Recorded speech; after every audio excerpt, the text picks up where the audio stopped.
ভাবো, কেউ তোমার খুব প্রিয় মানুষ। ধরো, তোমার বাবার বন্ধু আরিফ সাহেব ২০০৭ সালের ১লা জানুয়ারিতে মারা গিয়েছিলেন। এখন ২০২৬ সালের ডিসেম্বর। তুমি যদি উন্নত টেলিস্কোপ বা টাইম ট্রাভেল প্রযুক্তি ব্যবহার করতে পারো, তাহলে কি তাকে আবার জীবিত অবস্থায় দেখা সম্ভব? আজকের গল্পে আমরা এই অসম্ভব মনে হওয়া ধারণাটাকে বিজ্ঞান দিয়ে বিশ্লেষণ করব। তাহলে প্রথমেই দেখে আসা যাক সময় মানে আসলে কি। আমরা যেভাবে সময়কে দেখি তা আসলে একদমই সরল রেখা নয়। আইনস্টাইনের থিওরি অব রিলেটিভিটি বলছে সময় এবং স্থান একসঙ্গে বাঁকানো। এর মানে সময় কোনো নির্দিষ্ট দিক দিয়ে শুধু সামনে এগোয় না, এটা স্থান অনুযায়ী পরিবর্তন হতে পারে।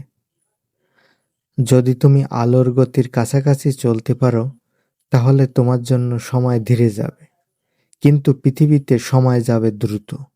এই ধারণাটাই টাইম ডায়ালেশন। তাহলে প্রশ্ন হচ্ছে, আমরা যদি ভবিষ্যতে এত দ্রুতগতির প্রযুক্তি তৈরি করতে পারি, তাহলে কি অতীতকে দেখা সম্ভব? আলো মানে অতীতের ছবি। এ বিষয়টাকে আগে জেনে নেওয়া যাক।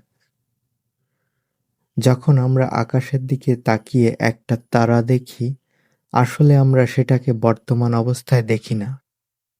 ওটার আলো আমাদের চোখে পৌঁছাতে হয়তো ১০০ বছর, ১,০০০ বছর, এমনকি ১,০০,০০০ বছর সময় নিচ্ছে। অর্থাৎ আমরা সেই তারাটার অতীত দেখছি।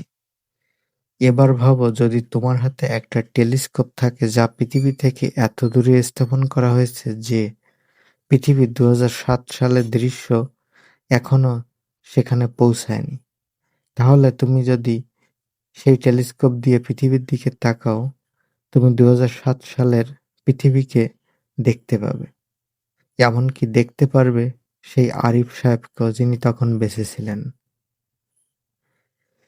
এটা কিভাবে সম্ভব হতে পারে? এটা শুনতে ম্যাজিক্যাল লাগলেও এটা পুরোপুরি পদার্থবিজ্ঞানের আলো ও সময়ের গতির উপর নির্ভরশীল। চলো ধরে নিই ২০২৬ সালের ডিসেম্বর মাসে তুমি একটা উন্নত স্পেসশিপে করে পৃথিবী থেকে ১৯ লাইট ইয়ার দূরে চলে গেলে। অর্থাৎ পৃথিবীর আলো তোমার কাছে পৌঁছাতে ১৯ বছর লাগবে।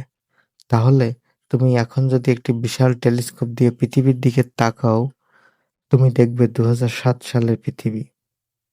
কারণ সেই আলোর তথ্য এখনই তোমার চোখে পৌঁছেছে। তুমি দেখবে মানুষ তখন কেমন ছিল, রাস্তায় কে হাঁটছে, এমনকি তোমার মৃত বন্ধুও তখন জীবিত। কারণ তুমি অতীতের আলোক তরঙ্গ দেখছো। তাহলে কি আমরা তাকে ছুঁতে পারবো? এখন প্রশ্ন আসে, দেখা মানেই কি তার সঙ্গে কথা বলা সম্ভব? না, তুমি কেবল অতীতের আলো দেখছো, এক ধরনের কসমিক রেকর্ডিং। তুমি সেটাকে পরিবর্তন করতে পারবে না, কারণ সেই ঘটনাটা ইতিমধ্যেই ঘটেছে। তুমি শুধু আলোর ডেটা দেখতে পাচ্ছ, ঠিক যেমন পুরনো সিসিটিভি ফুটেজ দেখা যায়। কিন্তু কল্পনা করো, যদি কোনোদিন মানবজাতি এমন প্রযুক্তি তৈরি করে যা সেই আলোক তরঙ্গের সঙ্গে রিয়েল টাইমে ইন্টারঅ্যাক্ট করতে পারবে, তাহলে আমরা হয়তো ইতিহাসকে সরাসরি অভিজ্ঞতা করতে পারবো।